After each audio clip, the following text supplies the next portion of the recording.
I spent over 1 hour at Walmart trying to buy hair care products. And let me show you what I got.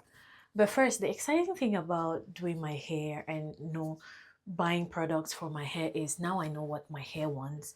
I have studied my hair long enough to understand what it needs and how to care for it. So after wearing my hair out and doing my own hair care routine myself, I knew what I was looking for. I got the male moisturizing and detangling shampoo. I have been using the shampoo. I like it. I don't see any need to change it. This is the old bottle, empty, and so I replaced it. This has good sleep, moisturizes my hair well, and makes the detangling process very seamless. So we're purchasing it. For context, I have high porosity hair, and the thing about the hair is it gains moisture quickly and it loses it quicker. Like I will, no matter how heavy I coat my hair with oils and butters, even after using a leave-in conditioner, 2 days after my hair is as dry as it is, and my hair is ashy.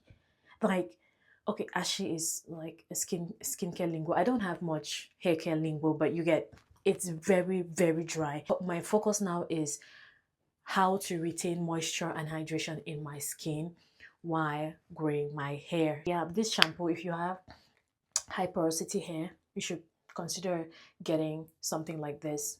I also got another shampoo. This is a clarifying shampoo. So since I moisturize my hair every 2 to 3 days, I put a leave-in conditioner, I put oil, and I put shea butter. There tends to be product build up over time. I wash my hair once a week with the regular shampoo, the detangling shampoo, but I wanted something that I can use once a month to just get rid of all that product build up since I'm always applying oils and butters and stuff. This one contains some proteins too that can also act like a protein treatment for the hair, so I will use this once a month, and this one for my weekly hair wash. I also learned that deep conditioning is something that I really need, because I was thinking, how do I keep my hair moisturized and hydrated for 2, 3, 4, 5 days before my next wash day? And the answer is deep conditioning. Initially I wanted to do like DIY, but come to think of it, DIY will entail me buying coconut milk, olive oil, honey, avocado, yogurt, and you can name them. Apply on my hair, mix, apply on my hair, and then I have to do it again every time I need to deep condition. Think about it, that's expensive.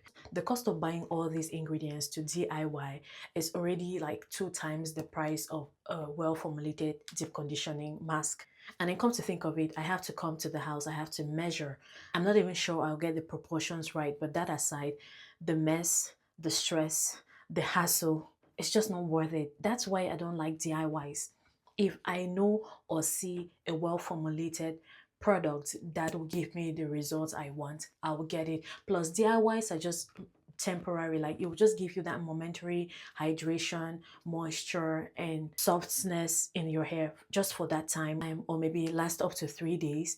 But a well-formulated deep conditioner will give you results that last more than that. So at the end of the day, it's not girl math to DIY.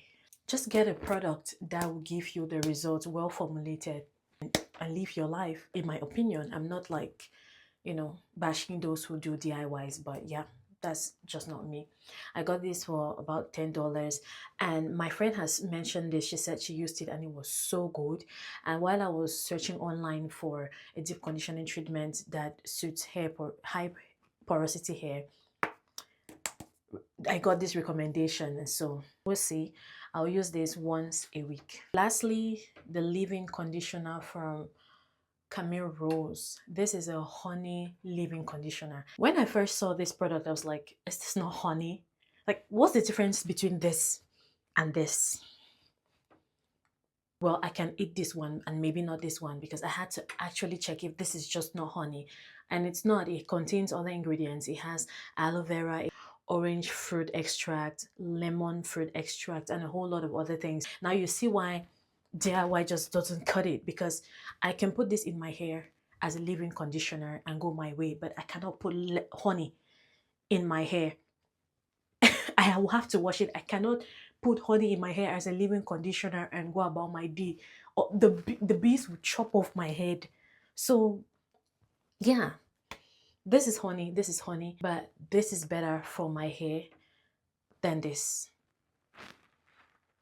in my opinion. Honey is really good for the hair, especially for high porosity hair, because again, high porosity hair loses moisture quickly, and since honey is like a humectant, it helps to, you know, retain that moisture. If it works like that for the skin, I think it works same way for the hair. So this is a leave-in conditioner. I'll be doing this every time I moisturize my hair. That's every 2 to 3 days. Usually that's what I do. I put a leave-in conditioner, I put my oil or my butter and the oil, whatever. I also got this moisture mask. It's just something I want to try, so I'll be using this on my next wash day or something. The last thing I will need to buy is a protein treatment, like a protein mask, something I can use once a month for my protein treatment. I couldn't find that at the store. I'm still looking. So if you have any recommendations for protein treatments for high porosity hair, please let me know. I used to use avocado, egg, banana, and honey back in the day, but I don't I don't have energy for that stress. I don't have energy for it. The mess, the stress, the hassle, the time, no. I want something that is well formulated, that is suitable for my hair. If you have any recommendations, let me know. And if you want to see how I'm using this product in my hair care routine, follow me and let's grow this hair together. My goal this year is to get my hair 12 inches longer. So follow along.